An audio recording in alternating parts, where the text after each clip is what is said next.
again, everyone. Welcome back to another episode of Unheard Of, a podcast dedicated to uncovering interesting, new, and unique Chatham stories. I'm your host, Aryan Kumar, and today we're joined by the Chief Fricke of the Chatham Borough Fire Department. We're going to try to get to know his role and his experiences during his time serving the fire department and ultimately Chatham. Chief Fricke, thank you so much for joining me on Unheard Of. Thanks for having me. Yeah, how's your summer been so far?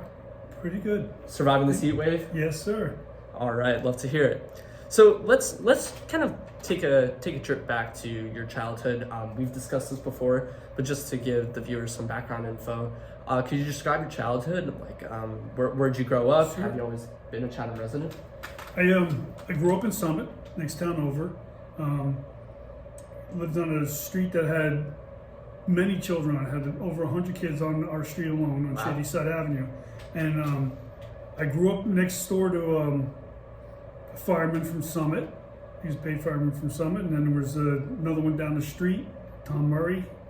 And then Chris Cotter, we grew up together, and he turned out to be the fire chief of Summit. So a lot of background there.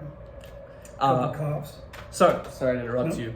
What was that community like? Did you have a lot of friends growing up? Lots of connections? Yeah, a lot of friends. Pete Goglich, who's the chief now here of the department. We grew up together, went to school together, and when I moved into Chatham back in 1986,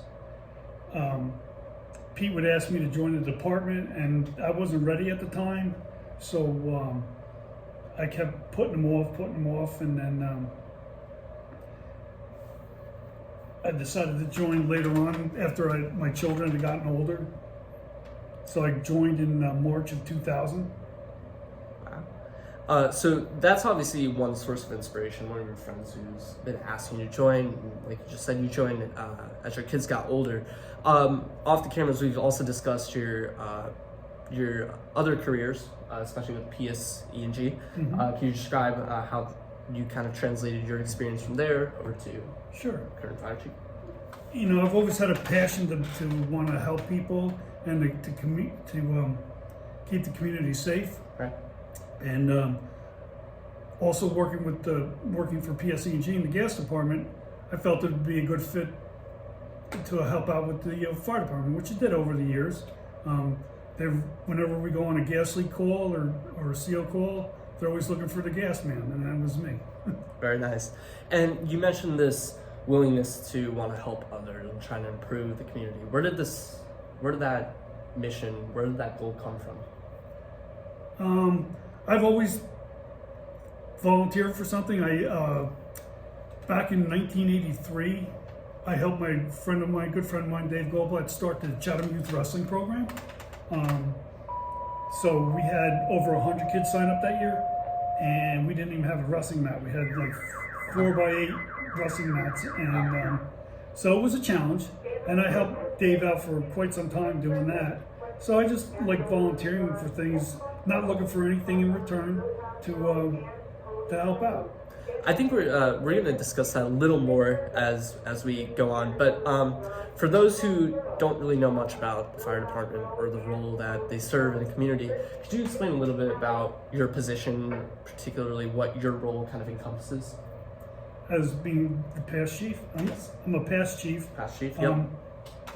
So as being a fireman, there's a few things you have to. It's a big commitment, and with that said, I couldn't have done it without the support of my family and my wife, especially 40 years we've been married. Wow, So she was a big supporter of this because it took away a lot of time. You have to go to firefighter 1. It's over 220 hours, maybe more at this point, to do the training. And then there's always other training that you have to go to firefighter 2. And then if you want to be an officer, there's an incident command system that you have to learn, and there's quite a few things, a lot of training in that. So you have to get all the certifications to be able to be an officer, and ultimately, if you want to be the chief, you need everything, all your I's dotted and T's crossed. You mentioned firefighter 1, 2, and 3. Those are different stages of training. Yes. And does the difficulty of training increase across each stage? Yeah, it's firefighter 1 and firefighter 2, and it does. What we do is you go to the Morris County Public Safety Training Academy up in Parsippany. One of the best in the state. You'll never get any better. The trainers up there are really good, and they always have your best interest and trying to make you the best you could be. So we go up there for what we call live burns. They'll light up a building and you go in and you simulate putting out fires, and it's actually on fire, and it gets your group trained. It keeps you got to constantly train. So understood. Can you briefly explain the kind of rankings and positions in a fire department and the different assignments that are designated to each ranking or position? Sure. So obviously you have the fire chief. Yep. He's ultimately in charge of the fire department itself. He handles the budgets. You have an operating and maintenance budget, and you have a capital budget. Okay. So he deals with that. Incident command. You're the commander on the scene when you pull up to a scene, and then you have deputy chiefs. We have 2 deputy chiefs who can step in as a chief if the chief's not around, if he's on vacation or something, and they help him with training, safety on the fire scene, things like that. And we have a battalion chief, which is also similar to a deputy chief, and then you have captains, and you have lieutenants of each company. Now there's 6 different companies in the fire department. We have the overall fire department, but then you have different companies like Hook and Ladder, Yep. Rescue Company, which I'm a part of, Hose Company 1, Hose Company 2, and then you have the Wardens Company, which is where the older fellows that have done their time, they join the Wardens Company, but they're still around and help out with different things. So when you mention different companies, just kind of a personal curiosity of mine, is there like an order in which each company leaves for, let's say if there's a fire, is there a specific company assigned to locations? How does that? No, when you respond to a firehouse, engine 2 is the first due engine that goes to any scene. Okay. Except for a car accident, that's when the rescue truck will go out. Okay. But whoever shows up gets on the first due engine, and if you have a full complement of people, then you move to the next apparatus, which is the ladder truck, and then so on down the line. So there is a specific order, depending on what the call is. This is kind of shifting on to a little more of a fun question, and just to help people explain, or people understand, a fire department a little better. What are some like slang in a fire department? What are like important terms to know? You mentioned company, right? Corresponding to different like teams. Is there anything else that like maybe newcomers or just people who are interested in how a fire department works? Are there any like words, terms that are especially important? Yeah, you have the fire ground, which is when you pull up on the scene, that's what we call it, it's fire ground. You have apparatus. Apparatus are just the different vehicles that we have outside. Okay. We have 2 engines. Your ladder truck. The ladder truck. The ladder on the truck goes up 105 feet. Wow. And we also have the rescue truck, and we also have a 1963 La France, which I've told you about. That's it's primarily for the parades on 4th of July. Other slang, we have what you call an SCBA. It's a self-contained breathing apparatus. That's your air tank. Okay. So in most of the vehicles, you'll have them, and you sit in the seat, and then it's built into the seat, and you put the straps on. It's the first thing you do when you get out. Your bunker gear, which is the firefighter's gear that you put on, your pants and your jacket, a helmet, boots, gloves, a flame retardant hood. So once all said and done, you put all that on, it's probably about putting on 100 pounds of gear. We discussed, yeah. And then you put the SCBA on, which adds another 40, 50 pounds to it. So you got to be in good That's- physical condition to be able to do all that. I was about to ask, what in relation to your firefighter training, do they train you for this type of endurance, like sitting with around 140 pounds on, and then over time, as we discussed off cameras, that eventually starts to increase? It feels like it's around like 200, 300 pounds at some point. Yeah. How do you train for that endurance? When we went to the fire academy, they don't train so much for the endurance. That you have to do here. So what we do is every Monday night we have either a meeting or 2 drill nights. Okay. And if there's a 5th Monday, then we'll have a 3rd drill night in the month. So we're constantly drilling. We've done as far as putting dodgeball with your gear on. Wow. Interesting. That was one of our trainers that we had. Yeah, it was fun. You put air on with your air mask and play dodgeball, and it gets you. Or we'll simulate. There's a fire on the 2nd floor. We make people crawl up the stairs. You're constantly on your hands and knees crawling through rooms, searching. For victims in a room. We'll have a firefighter down that's in the room, and then you got to go searching for them. So it does.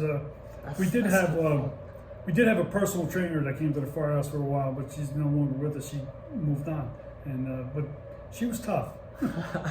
That's amazing. That sounds really interesting. And just another curious question of mine. You mentioned the ladder truck. It raises around 105 feet. Has there ever been a time where the fire was above that height? No, pretty much the ladder truck's that long because you're stretching that ladder from the street to a structure. Okay. So it's not so much the height, because there's not too many buildings around Chatham that are that high. Got it. You have the apartments up the street on South Passaic, Got it. and now you have the Ivy down on River Road. It's a new building that they just built. Yes. Yeah, I know. Which is 5 stories. So. Wow. Now, earlier on, you mentioned your willingness to volunteer, to provide service and not expect anything in return. The fire department itself consists of a great deal of volunteer work, and just doing a little bit of background info, discussing with you, you seem to have done a lot of volunteer work yourself around Chatham, not just with the fire department, but particularly with other events around the year, such as Christmas. We discussed you volunteering to be Santa, or even over the summer with the fishing derby. What does volunteer service mean to you? Like I said, you have to have a passion for it, and you want to help out. Yep. And I want to keep the community safe and do what I can to give back to the community that I live in. Like I said, I moved back here in 1986. I joined the fire department in 2000. I never dreamed for 2 seconds that I was going to become the chief. But I was a lieutenant. I was the captain. I was a deputy chief for 6 years. So it's a big commitment, and I enjoyed every minute of it. We also kind of discussed this off camera, but for incoming volunteers who are expressing interest in the fire department or who are trying to learn, what do you look for in them? What do you look for in incoming recruits? Pretty much dedication, because you tell them right off the bat. You interview the person, and we tell them everything that they have to expect. Like going to Firefighter 1. We have 2 people that are going to start in August. Wow. It's pretty hot right now. So yeah. And you're trying to give them tips. Yeah. And we've been preparing them to go to the academy, so they're not going in there blind. So we try to help them out as much as we can. But it's dedication, because not only do we do firefighting, we also do the other events that we do. Say, like you mentioned, the fishing derby. Yep. The 4th of July that's all us. That's the fire department, solely the fire department, and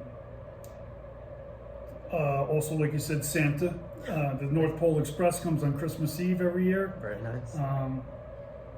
And we do Fire Prevention Week, and we have demonstrations. We'll cut apart a car with the Jaws of Life, they used to call it, and demonstrate how we do that. If you're, God forbid, somebody's trapped in a car. Right. We have 2 vehicles right outside right now that the Falcos donated. They bring them here, and they drop them off, and we cut them up, and then come back and pick them up. Falcons is a big help with supplying this vehicle, so we could train on that, because it's not every day that you get to do that. Exactly. So a lot of the new people come in and they're picking up these tools for the first time. Only see how heavy they are and how difficult it is to operate them. But then over time they get used to them. The Falcons is a big help, and Glenn Atchison used to help us out with the cars. He was a mechanic across the street, but he's since retired. So now we moved to the Falcons, and Adam has been great with helping us out. No, that's great, especially trying to provide fun ways for the community, have them enjoy and also learn what to do in those horrible situations when fires do happen. So that's amazing that the fire department is able to keep servicing us all these volunteer events. Now, looking back at your career as fire chief, or even just your personal life, have there been any career defining or personal defining moments, obstacles, or different achievements for you? Career defining moments, there was probably a good run where we were having a lot of fires around town, and they started calling me the fire chief.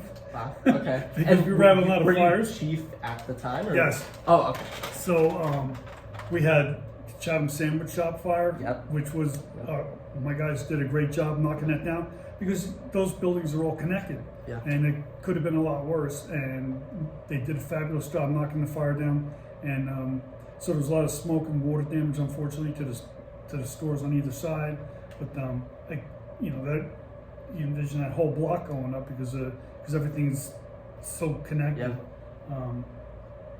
We had another fire down on.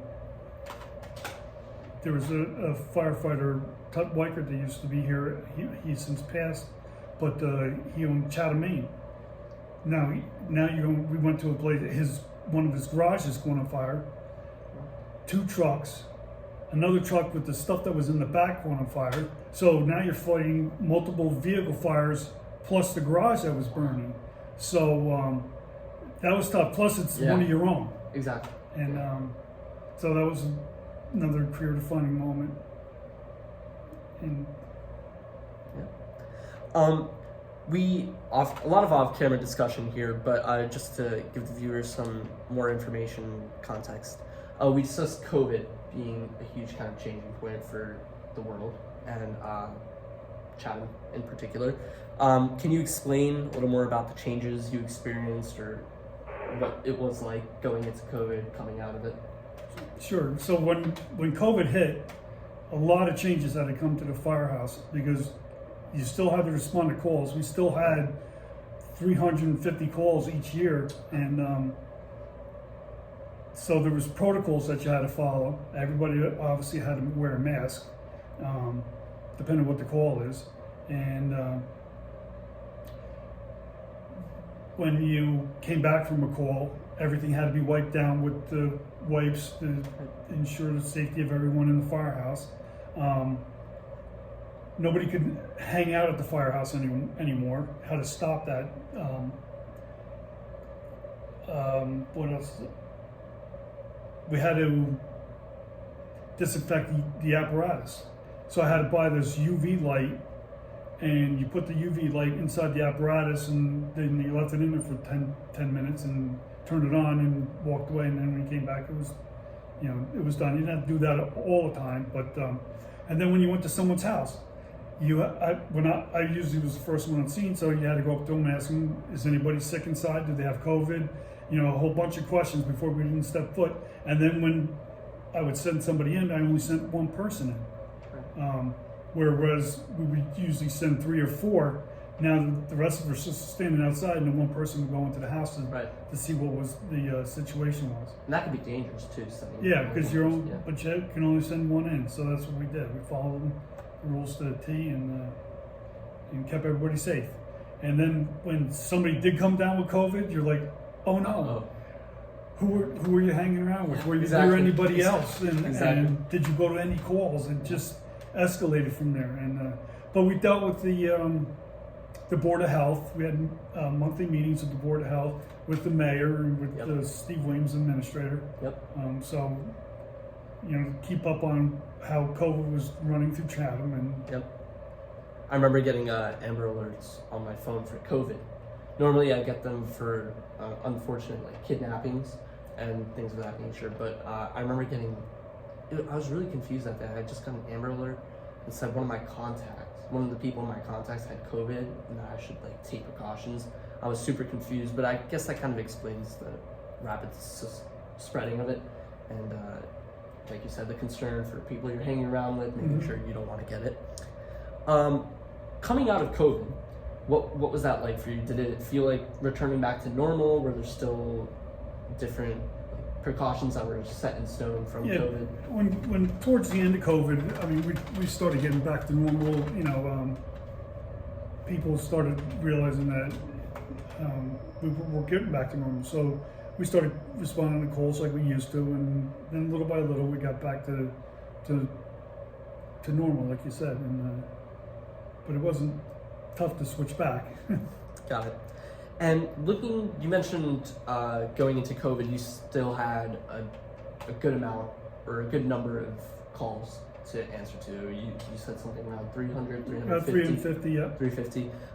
Have you seen that number rise or decrease coming out of it? Just curious. No, it was pretty steady. You know, even though a lot of people were still at home, we would go in, and if it was detector activation and their batteries were going dead or something, or it was a faulty detector, they would then take care of it by themselves. And some other people wouldn't let us in their house. So. Oh wow! They wouldn't let you. Yeah, they wouldn't. Wow. We're like, okay, the house wasn't on fire, so. Right. But even then, they wouldn't want to take. Yeah, they didn't want us in the house, so wow. we would respond and we would leave. Wow. And that's interesting. Moving on to a little more personal questions, just for fun, just to try to get to know you a little better. What would you say is something that people would be surprised to hear about you, either maybe in your career or your personal life?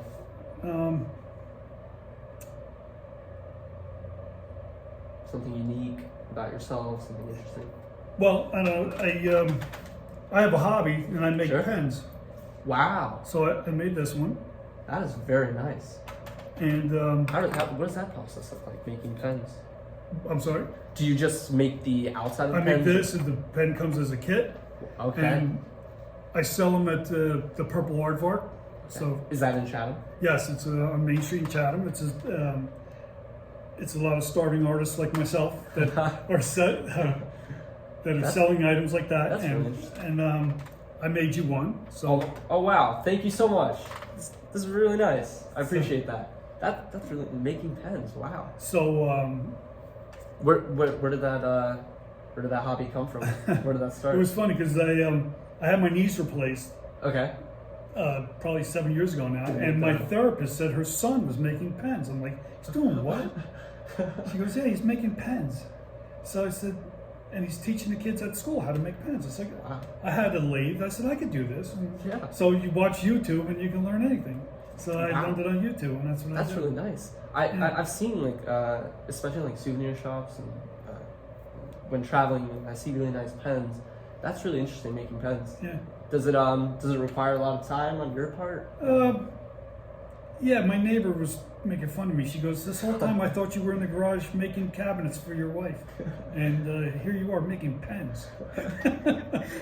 How, if you have to estimate, how many hours? Probably from start to finish, probably about 4 hours. Wow. Good commitment. One day there's a tube inside there, you have to glue it in there. So, and then you let it dry, and then next day you whittle away on the lathe and polish it. And wow. You can look at yours if you want.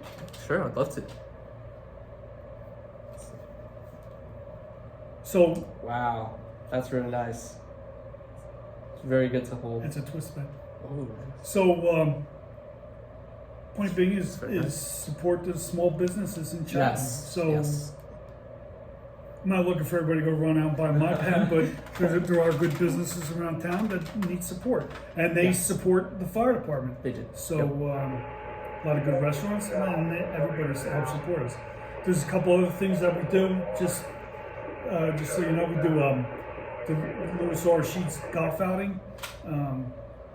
he was a firefighter that passed away in the line of duty, and ever since then they've been doing an annual golf outing. And what we do with the money that we raise is give it to graduating seniors of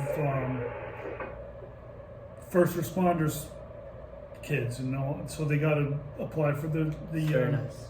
the scholarship, and then we'll give, depending on how much money I have, we'll give 3, 4, maybe sometimes 5 scholarships, Wow. $2,500 scholarships out to kids, and then they'll send us nice thank you letters and things, and it's rewarding when the thank you notes come in, And those scholarships, those are solely for Chatham. yeah, they go to Chatham High School. Yeah, Chatham High School.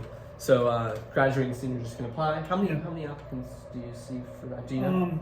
I'm not on the committee, so I don't really see how many applicants they get, but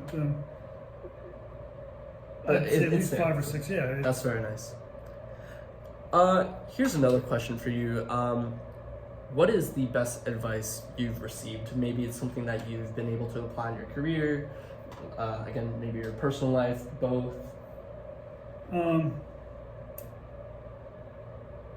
That's a hard one to think. I can't put my finger on one thing that I was been thinking about that a lot, and I can't put my finger on anything in particular.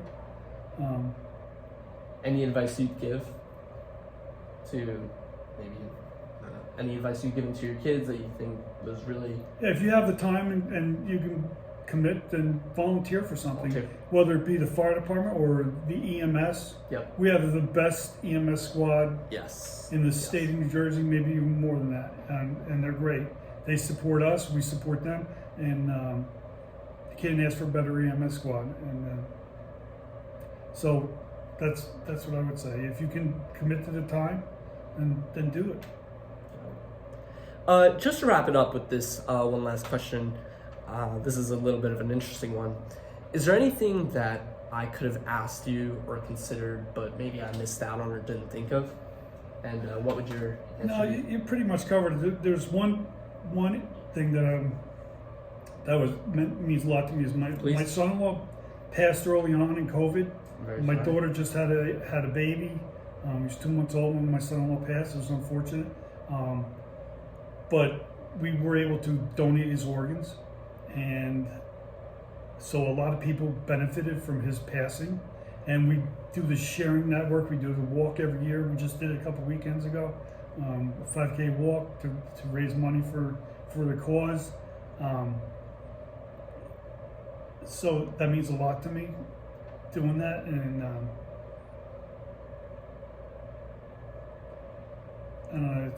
it's a big deal. So if you could be an organ donor, check that box off on your license. Yep. And hopefully you'll never have to do it, but it means a lot to people out there that can benefit from your laws. And you go to the 5K walk and there's thousands of people there. Yes. And it's right over in the Providence. I'd love to participate in that. I think, like you said, volunteer work, it's great. Not because you're just doing a service, but it's also good for you. There are countless studies out there about how volunteering can make you a better person on an emotional, psychological, even physical level. Like you said, it's a 5K walk. That's great physical exercise. And I think we can all really look to you as a source of inspiration for this. Thank you. Any type of volunteer work. I mean, you've served us as the fire chief here in Chatham for so long. And I just want to thank you for coming on my podcast today. It really means a lot. Thank you for having me. I appreciate it. All right. Well, lastly, I just want to thank all of you guys for watching, listening. It really means a lot. Thank you for all the support. We just got to understand Chief Fricke's personal experiences and his role when he was serving here. Still serves here today, still helps around. You can see him walking around. Driving the engines. And, yes, sir. Still responding to calls. Yes, sir. All right, guys. Thank you so much. We'll see you later.